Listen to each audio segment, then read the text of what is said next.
A Arca da Aliança é um objeto secreto coberto de ouro, conhecida pelos judeus, cristãos e também muçulmanos. Também foi divulgada a um público mais amplo quando foi retratada em vários filmes. Mas o que é a Arca da Aliança?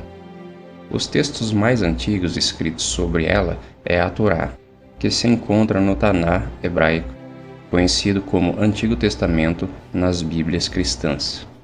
A Bíblia nos fala sobre um Deus supremo que afirmou ser o Criador do planeta Terra. Ele escreveu 10 leis em 2 tábuas de pedra. Estas pedras foram colocadas em um baú de ouro. O baú era então fechado com um assento ou tampa com 2 querubins, um de cada lado da tampa. A arca foi usada para 2 propósitos diferentes. Em primeiro lugar, era onde o Criador da Terra se manifestaria como a lei, sendo a arca como um trono para ele. Em segundo lugar, a arca foi colocada em um santuário com outros objetos sagrados. Ninguém foi autorizado a entrar na sala onde se encontrava a arca, exceto uma vez por ano, quando o sumo sacerdote trazia sangue para a sala e colocava o sangue na frente da arca e no assento da arca.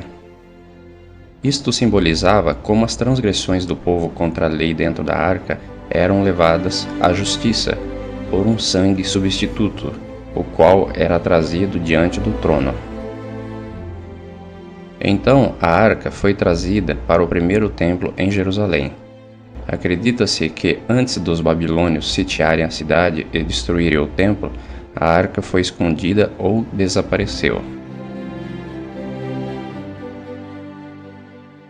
Desde então, muitos especialistas, teólogos, historiadores e arqueólogos têm se perguntado o que aconteceu com a arca e se ela realmente teria existido. Seria um fato ou um mito? Ninguém tinha permissão para tocar na arca. Em mais de uma ocasião, aqueles que violaram esta regra morreram de repente. A arca também seguia os israelitas para a guerra. Quando foi capturada por inimigos, eles foram afligidos por pragas até que devolveram a arca aos seus guardiões. Pensando ter poderes mágicos, ao longo dos anos muitos passaram a procurar pela Arca da Aliança, ou têm tentado entender o seu significado. Muitos fizeram réplicas dela.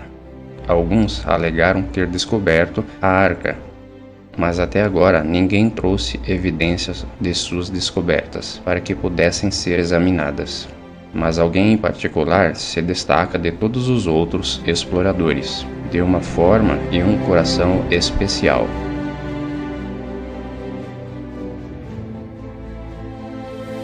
Por muito tempo, o desaparecimento da arca tem sido um mistério. Todas as fontes que mencionam seu esconderijo foram escritas muito tempo depois do seu desaparecimento, e claramente baseadas em lendas ou mesmo suposições. Da última vez que foi mencionada na Bíblia foi quando o rei Josias ordenou que fosse colocada de volta no templo. Mas também sabemos que a Babilônia conquistou Jerusalém nos dias dos filhos do rei Josias, cerca de 35 anos depois. Algo interessante sobre isto é que não há menção da arca, apesar de outros objetos que foram levados para a Babilônia serem mencionados. No entanto, o livro de Macabeus, que foi escrito várias centenas de anos após o seu desaparecimento, menciona que a arca tinha sido escondida na montanha onde Moisés viu a terra prometida antes de sua morte. O livro de Baruque, um livro mais recente, menciona que Deus deixou a terra abaixo de Jerusalém engoli-la e que a arca surgiria novamente na superfície, no tempo do fim. E na literatura medieval, menciona que a arca havia sido levada para a Etiópia. Algumas especulações do século XX incluem lugares como o Egito e até a Irlanda. Mas o que é a arca? E onde ela pode realmente estar? A principal função da Arca da Aliança era ser a sede governamental de Deus em seu templo terrestre. A arca tinha muitas funções fora do santuário e não estava limitada a ritos de sacrifícios. Tanto dentro como fora do sistema do santuário, A arca era usada para defender o direito de Deus como juiz e único Deus verdadeiro e rei de toda a terra.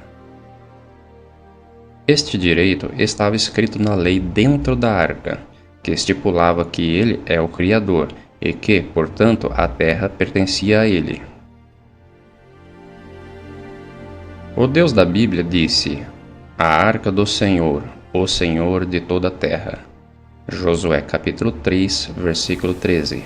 Porque toda a terra é minha. Êxodo capítulo 19, verso 5. Porque o Senhor Altíssimo é terrível. Ele é o grande rei sobre toda a terra. Salmos capítulo 47, verso 2. É por isso que a arca lidera a guerra contra a cidade de Jericó. Embora esta cidade não o aceitasse como Deus ou suprema autoridade na terra, ele ainda poderia julgá-los e sentenciá-los. Embora Nabucodonosor, o grande líder da Babilônia, não adorava o Deus de Israel, tanto ele como outros reis de grandes nações naqueles dias ainda eram julgados por Deus. Os assírios, medianitas, cananeus, egípcios, etíopes, filisteus e muitas outras nações que rejeitaram a Deus como seu Deus, ainda eram julgados de acordo com o padrão de Deus.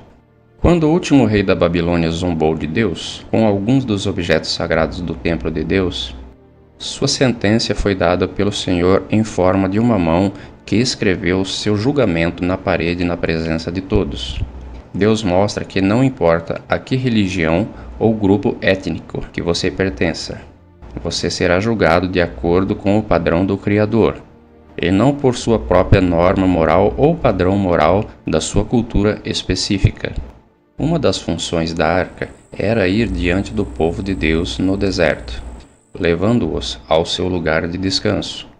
Ela estava presente quando houve uma disputa sobre a autoridade dos escolhidos de Deus, e isso tinha que ser resolvido. A arca foi adiante deles no rio Jordão, e assim o rio se abriu milagrosamente para o povo, permitindo-lhes passar o rio para outra margem.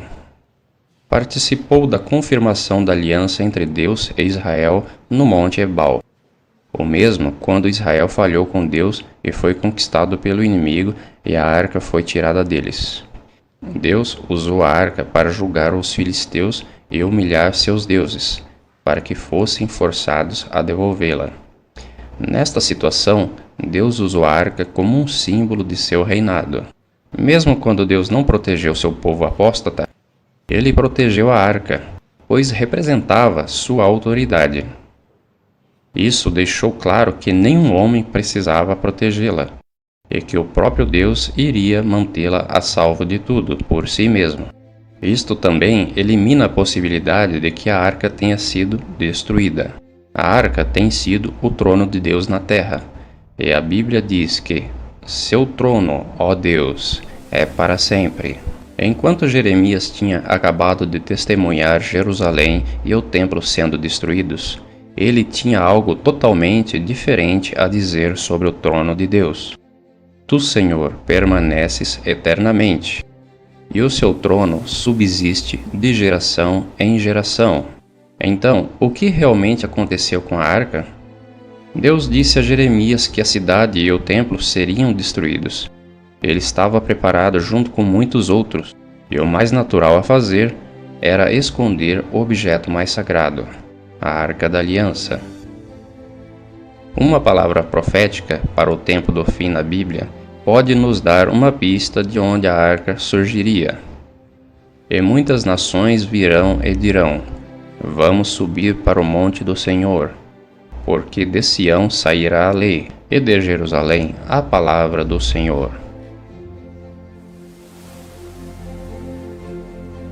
No século XIX, a arqueologia teve seu início quando vários estudiosos foram fazer pesquisas em ruínas encontradas no Oriente Médio.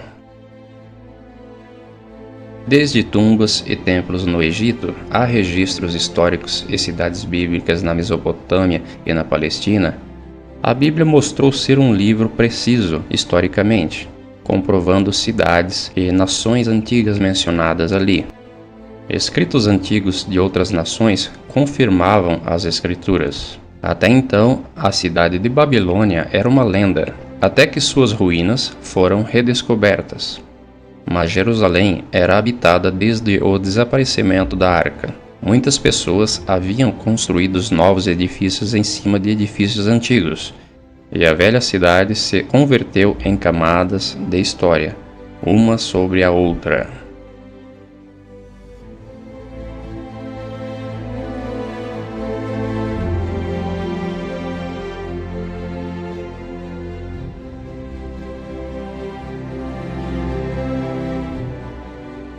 Em 1854, um missionário, James Barclay, caminhava perto das antigas muralhas de Jerusalém, quando ele tropeça na entrada de uma grande caverna debaixo da cidade antiga, cheio de túneis e aberturas.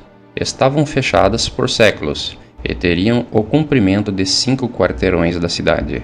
Em 1867, o general Sir Charles Warren fez a promessa de maiores escavações na cidade antiga, e na montanha onde ficava o templo, ele descobriu poços e túneis subterrâneos. Em 1873, Charles Claremont, um orientalista e arqueólogo francês, descobriu um querubim gravado em pedra dentro da caverna.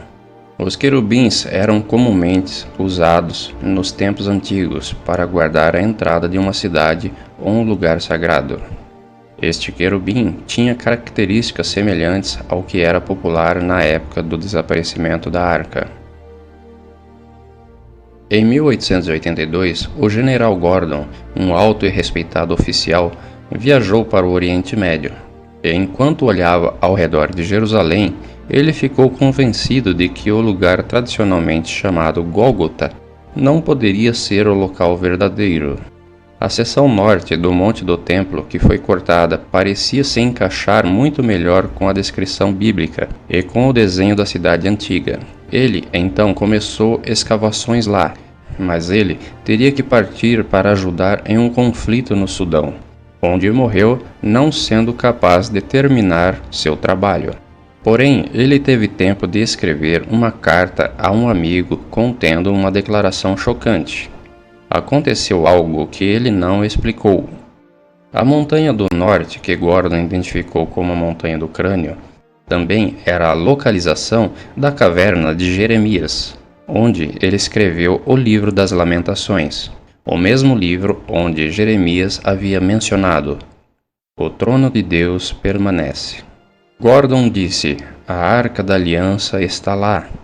Ele também mencionou que outros móveis do templo também poderiam ser encontrados lá. Uma declaração muito estranha, pois ele nunca conseguiu terminar sua escavação. Então, como ele sabia disso?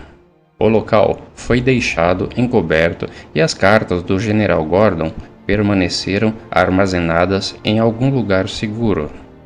Cerca de 100 anos depois, um homem chamado Ronald White começou a orar a Deus para usá-lo para mostrar ao mundo que a Bíblia é verdadeira. Ron já estava investigando a história do dilúvio e investigou as possíveis ruínas da Arca de Noé. Ele também estava estudando o êxodo de Israel desde o Egito, encontrando algumas rodas antigas de carruagens egípcias. Depois de uma das viagens de mergulho, ele visitou Jerusalém em sua viagem de regresso para casa. Em Jerusalém, caminhando ao longo da face de um penhasco com um amigo, sua mão subiu de repente por conta própria e apontou para um lugar onde alguns destroços e lixos jaziam na frente do penhasco. Sem entender por que e como, ele se ouviu dizer: "A caverna de Jeremias e a Arca da Aliança estão lá." Ron estava confuso com o que tinha acontecido, pois não havia tido uma experiência como esta antes. Nem sequer havia pensado em procurar a arca.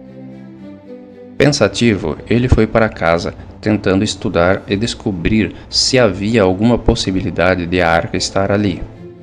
Ele estudou o período do cerco da Babilônia, na época em que a arca foi vista pela última vez.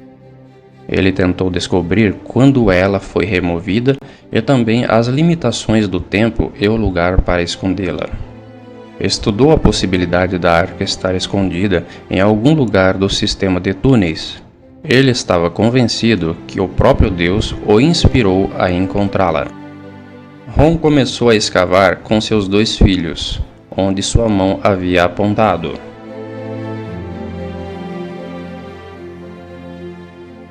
No entanto, eles logo descobriram que uma grande rocha da montanha dificultava a escavação abaixo. Em vez disso, eles começaram a escavar alguns metros para a direita. Quando começaram a escavar, ele rapidamente encontrou 3 nichos na face do penhasco. Ron pensou que talvez eles pudessem ser nichos que poderiam conter sinais do período romano. Afinal, o Gólgota ficava perto da estrada principal no 1º século da Era Comum, e poderia ser o local onde Yeshua, Jesus, foi morto. A conhecida citação de Quintilianos explica: sempre que crucificamos criminosos, escolhemos rodovias muito movimentadas para que muitos vejam. Assim, sejam movidos pelo medo, pois toda punição não é uma vingança, mas um exemplo. A localização do Gólgota, onde a igreja bizantina foi construída, não estava na estrada principal, mas este lugar, sim. Esses nichos poderiam ter sido usados para colocar placas que revelassem às pessoas os crimes que os criminosos haviam cometido. Ele começou a pensar que este lado do monte poderia ter sido o lugar onde as pessoas foram crucificadas. Ron continuou escavando para baixo, mas o terreno embaixo estava muito frágil. Por isso, eles voltaram ao local original na esperança de que eles pudessem cavar ao redor da grande rocha. Desta vez, eles descobriram que poderiam escavar entre o penhasco e a rocha. O penhasco quase formava um teto à medida que eles escavavam para baixo. Enquanto cavavam para baixo, ele rapidamente encontrou o que parecia ser uma corda no penhasco. Ele estava prestes a descobrir para que aquela corda teria sido usada. 38 pés abaixo do solo, eles encontraram o que parecia ser uma estrutura semelhante a uma cisterna. Era redonda, com escadas na parte inferior. Ron se perguntou se esta estrutura poderia ter sido usada para armazenar grãos e se posteriormente foi usada como cisterna. Com um cinzel, abriu a superfície e encontrou um grande número de pedaços de cerâmicas entre a sujeira e os detritos usados como enchimento para formar a cisterna. Quando ele mostrou estas peças de cerâmica às autoridades de antiguidades, ao examiná-las, eles informaram que algumas delas eram do período jebuseu. Os exemplares datados como mais recentes eram do período romano. Ele continuou ao longo da face do penhasco, abaixo de onde ele havia encontrado os nichos. Por causa das cerâmicas e moedas que encontraram, eles entenderam que estavam sobre o nível do período romano. Enquanto cavavam, ele encontrou muitos ossos de dedos que confirmaram suas suspeitas de que este lugar já foi um lugar de execuções. Além de crucificação, apedrejamento também era realizado durante a era judaico-romana. Fora da cisterna que Ron descobriu, ele encontrou outra circular no lado oposto. Apenas uma base da estrutura circular parecia estar intacta. Ao estudar a estrutura, ele encontrou uma seção bem preservada, com uma parede e uma pedra saliente que se encontrava horizontalmente fora da parede na face do penhasco.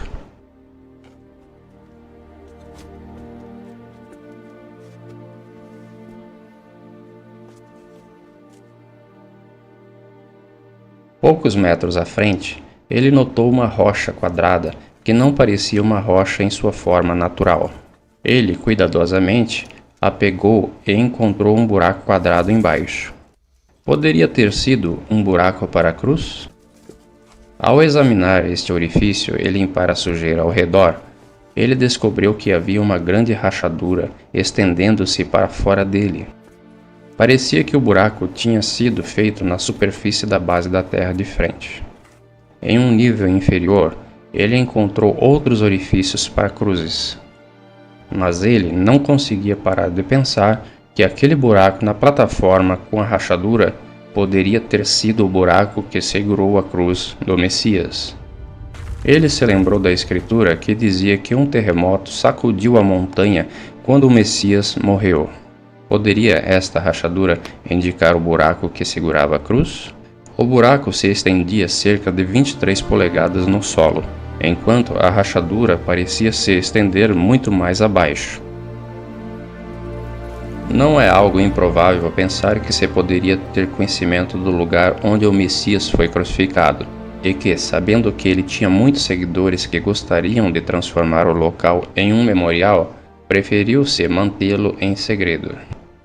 O Gólgota, usado pelas igrejas católicas e ortodoxas, foi construído por Constantino o Grande cerca de 325 ou 326 era comum, nas ruínas de um antigo templo pagão. Isto aconteceu muitos anos depois que o Messias foi crucificado. Mas estas ruínas que Rom descobriu eram romanas e poderiam ser de épocas mais próximas à da crucificação.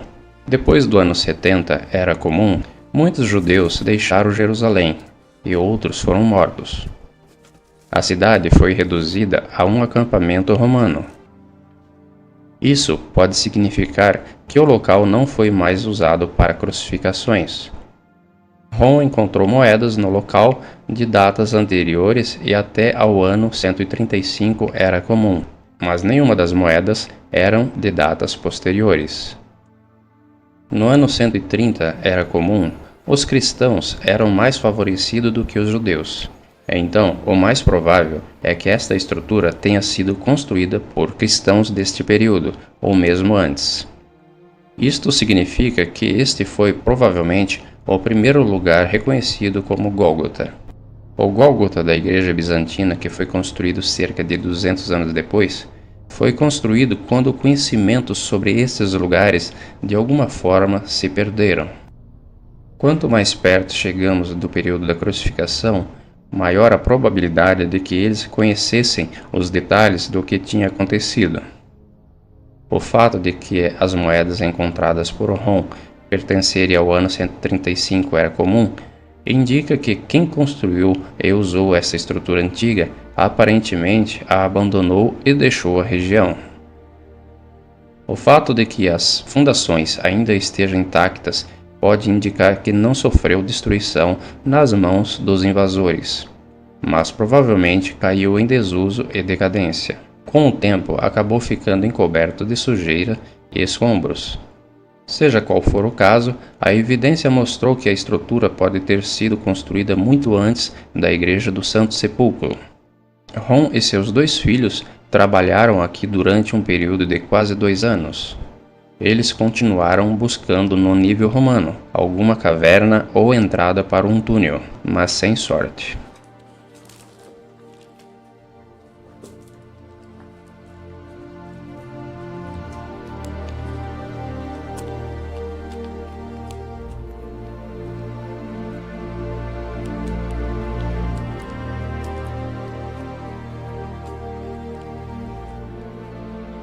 Rom teve a ideia de fazer uma fenda na parede do penhasco.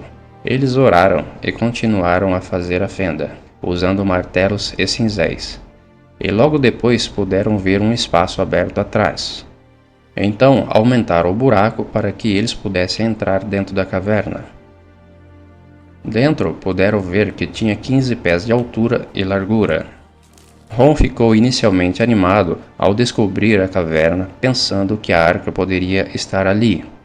Porém, a caverna estava vazia, e lá havia um grande número de poços e aberturas dentro da montanha.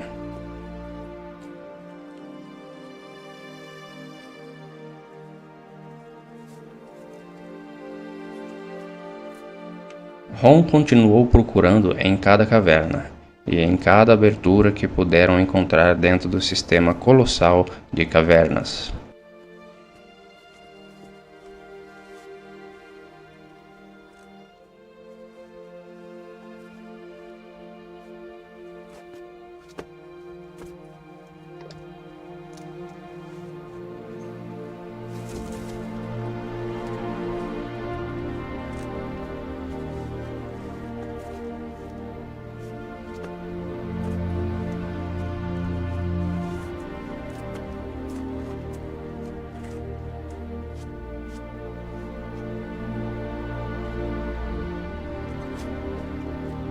Por 2 anos, eles viajaram para os Estados Unidos para ganhar algum dinheiro em casa, e voltavam a Jerusalém para continuar a busca.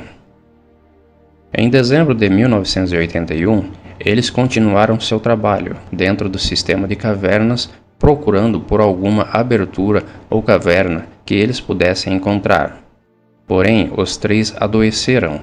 Os 2 filhos de Ron voltaram para os Estados Unidos e Ron teve que buscar ajuda de outras pessoas para continuar. Ron não iria desistir. Ele lembrou que Deus havia prometido que ele iria encontrar a arca nesta viagem específica.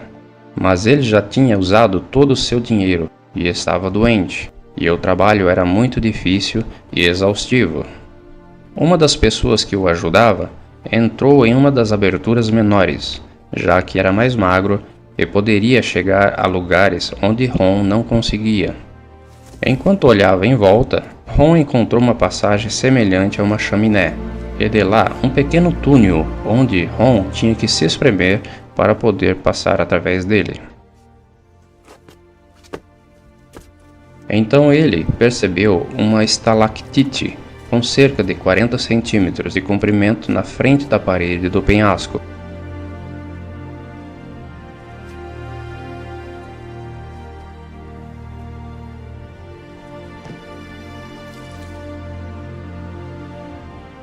Atrás dele havia um buraco, e Ron tentou ver algo através dele, mas sem êxito.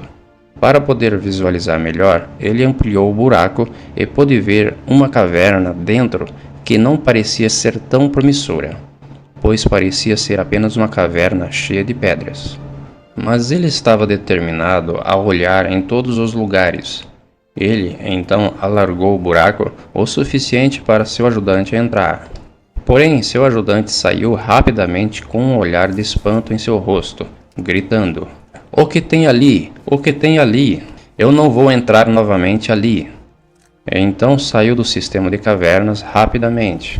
Então Ron percebeu que poderia haver algo lá e alargou o buraco o suficiente para ele passar. Agora era 6 de janeiro de 1982. Havia um espaço de cerca de 18 polegadas entre as pedras e o teto.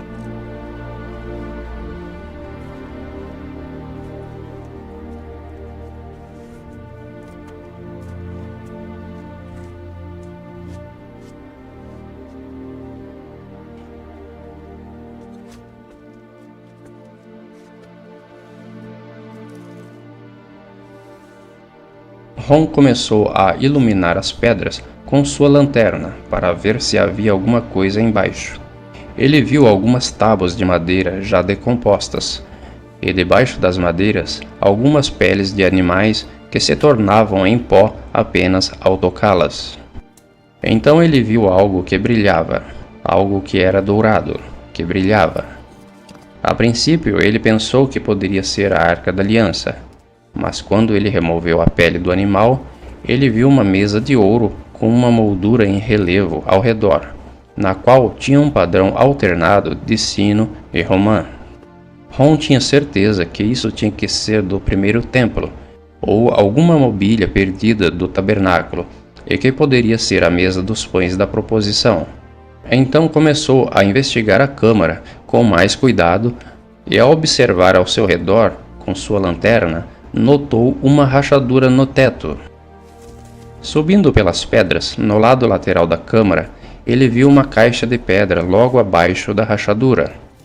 Justo abaixo da rachadura, tinha uma pedra lisa no topo da caixa, a qual estava quebrada em 2 partes, e uma parte menor estava mais afastada para um dos lados, criando uma abertura na caixa de pedra. Mas o topo da caixa estava perto demais do teto, impossibilitando-o de ver por dentro. Ron notou uma substância preta na rachadura do teto, e um pouco mais daquela substância preta na borda da tampa da caixa. A rachadura no teto estava diretamente acima da parte quebrada da tampa da caixa, e parte dessa substância escura havia caído dentro da caixa. Foi neste momento que Ron se deu conta do que havia acontecido ali, vindo a desmaiar. Quando ele percebeu que a rachadura no teto da caverna era o fim da rachadura que se estendia do buraco da cruz que ele havia encontrado muitos metros acima, e que a substância escura era sangue que havia caído pela abertura dentro da caixa de pedra, então ele soube que a arca estava na caixa de pedra. Mas a descoberta mais maravilhosa foi ver que o sangue do Messias tinha caído no assento da misericórdia, no propiciatório da Arca da Aliança.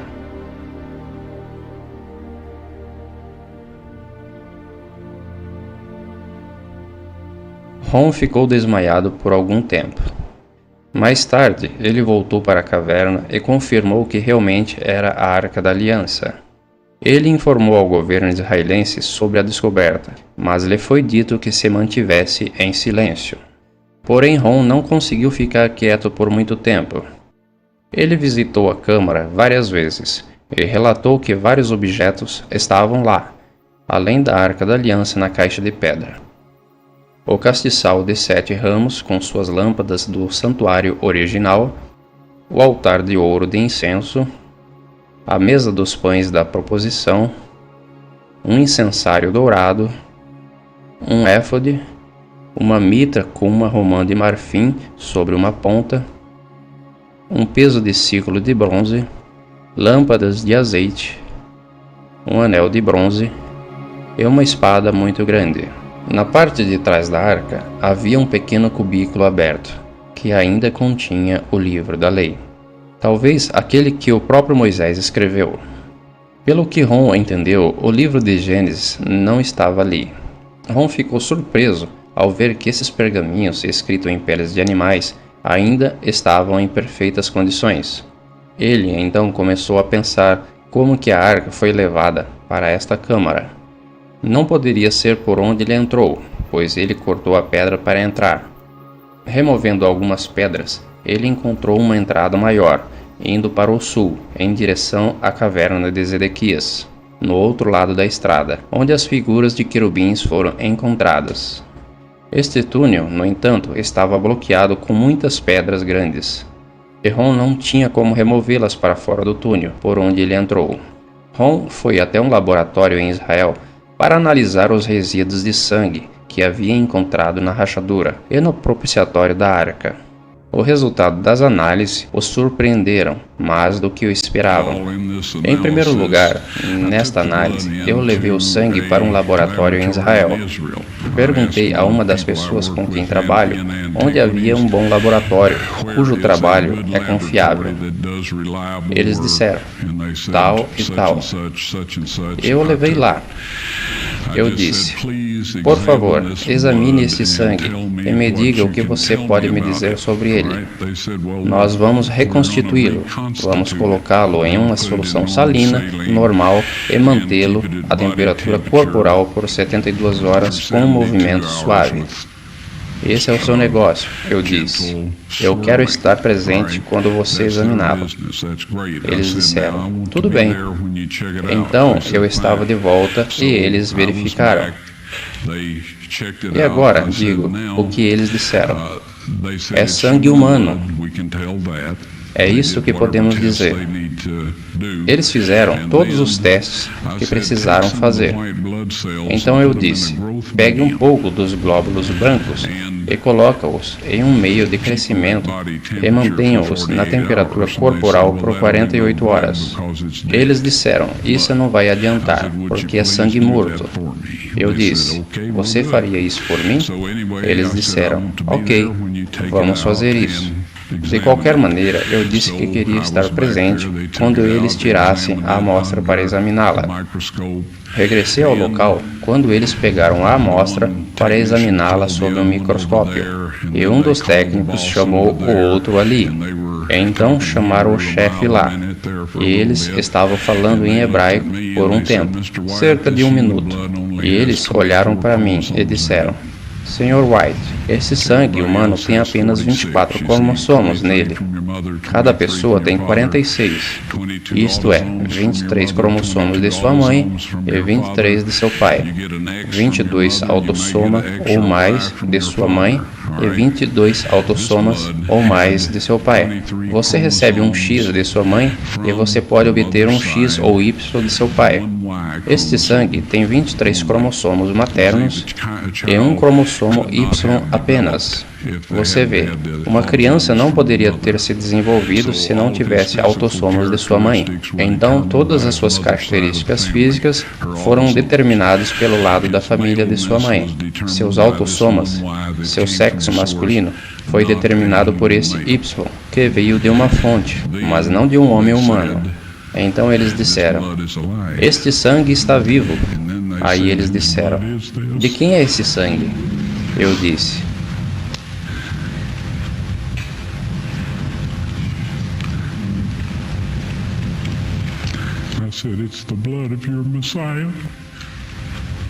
é o sangue de vosso Messias.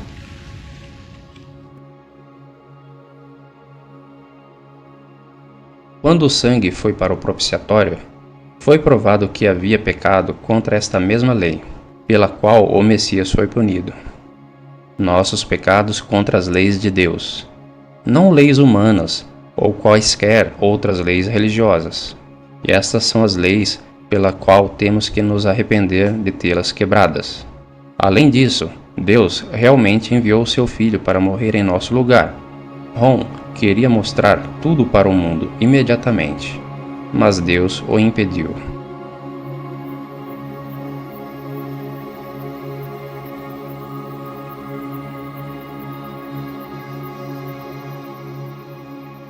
Em sua quarta visita, a câmara e o túnel foram limpos, e os móveis dispostos em sua ordem. Ron imediatamente sentiu a presença de anjos na sala, e viu 4 anjos, 2 de pé, um em cada lado da arca. Eles disseram que havia sido designados para proteger a arca. E então disseram a Ron para colocar sua câmera em um tripé e gravar.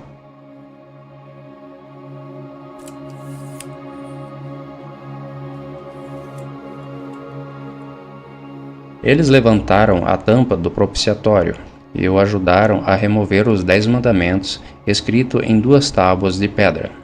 Ron então os segurou, mostrando-os para a câmera.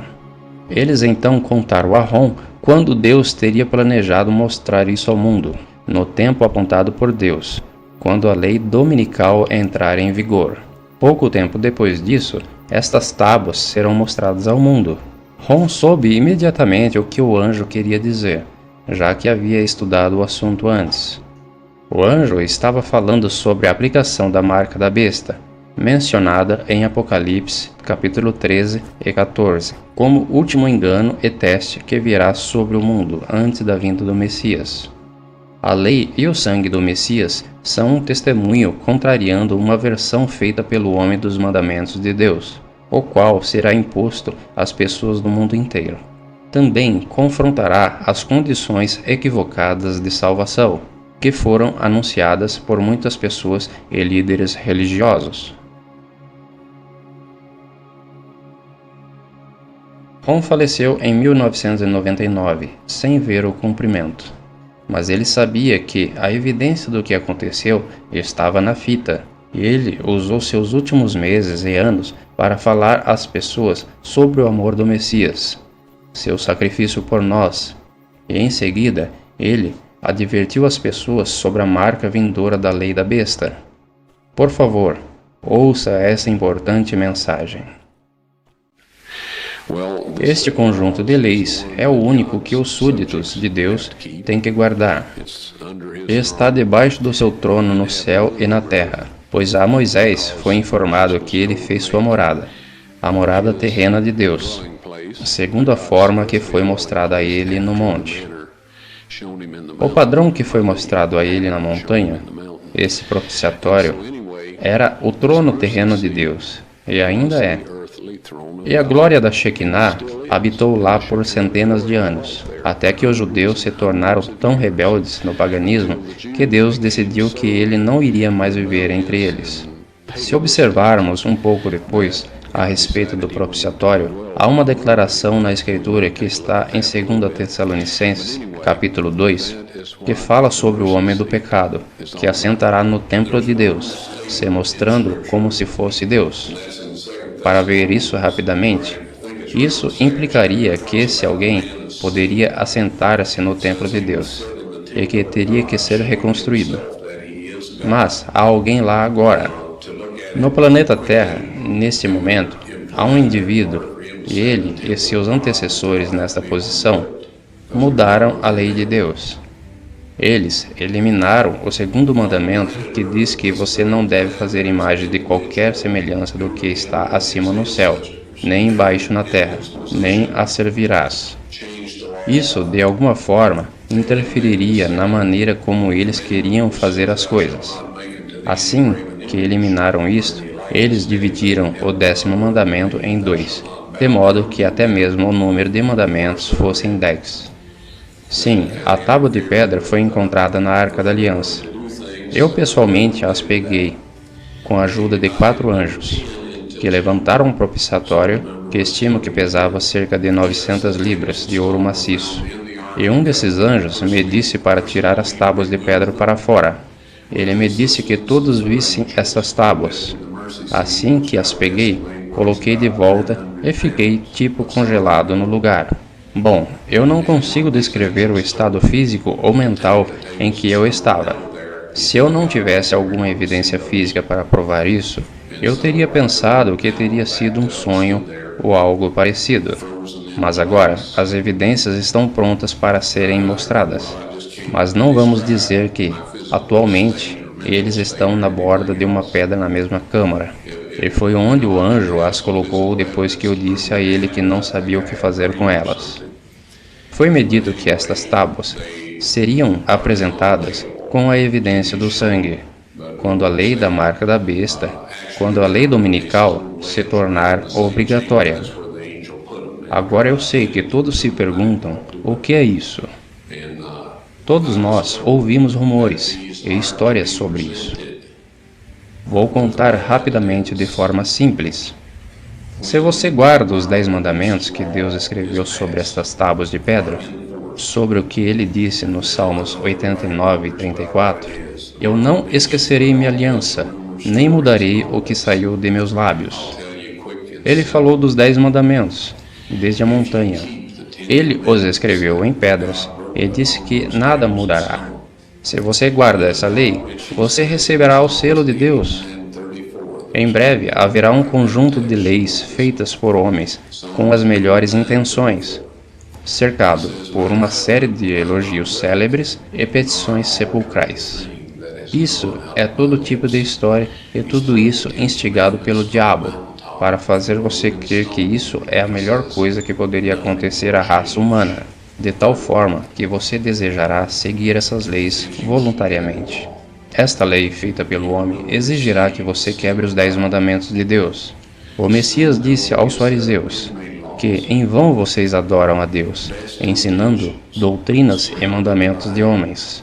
Se você guarda estas leis humanas e quebra os 10 mandamentos de Deus, você receberá a marca da besta. Ninguém tem a marca da besta neste momento. Você só poderá tê-la depois que essas leis forem obrigatórias. Agora, é tão difícil quando uma quantidade de leis feitas por homens são aprovadas e os forçam a obedecer, onde requerirão que os 10 mandamentos de Deus sejam quebrados. A pena por não guardar estas leis humanas é que você não será capaz de comprar ou vender. Esta é a marca da besta. Diremos, amigos, guarde esta lei e receberão o selo de Deus. Guardem as leis feitas pelos homens, obrigando a quebrar a lei de Deus, e teremos a marca da besta. Pode parecer algo simples. Eu sei que há pessoas que dizem que a marca da besta é um chip de computador e todos os tipos de histórias. Esta é a guarda das leis dos homens, em vez das leis de Deus. Como o Messias disse aos seus discípulos, quando ele falou dos líderes judeus em seus dias, porque em vão adoram a Deus, ensinando doutrinas e mandamentos de homens. Deus não aceitou a oferta de frutas e vegetais de Caim, Ele não aceitará quaisquer substitutos por nossa lealdade a Ele, mantendo seus 10 mandamentos. E chegará o momento em que você não será capaz de comprar ou vender. Deus disse: "Não esquecerei meu pacto, nem mudarei o que saiu dos meus lábios." Isso significa os 10 mandamentos, que é a aliança. Ele não mudará o que falou no topo da montanha, que está registrado no 20º capítulo de Êxodo. Ele não vai mudar isso. Quando eu vi as tábuas de pedra e vi o que diziam, elas diziam exatamente a mesma coisa que o texto hebraico original do livro de Êxodo. Exatamente. E isso não vai mudar. Agora, a Bíblia nos avisa que Satanás virá com milagres e enganos. Como podemos dizer que Satanás faz milagres? Porque ele é um ser sobrenatural, e todos os anjos caídos são seres sobrenaturais. Eles podem fazer coisas que são milagrosas aos nossos olhos. Como podemos saber que é de Deus e que não é? Se eles disserem que os mandamentos de Deus são válidos e que quebrar esses mandamentos é um pecado, então eles são de Deus. Se eles disserem qualquer outra coisa além disso, eles não são de Deus, e não temos que escutá-los, apesar de qualquer tipo de milagres que eles façam. As tábuas de pedra serão exibidas após a lei dominical nacional, quando for obrigatória. Estas foram as palavras exatas do anjo, tal como eu as recordo.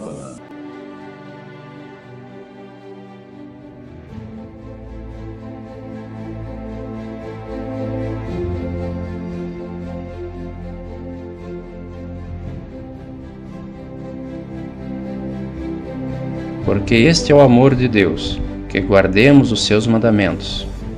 E os seus mandamentos não são pesados. 1 João 5:3. E 3 são os que testificam na terra: o Espírito, e a água, e o sangue. E estes 3 concordam num.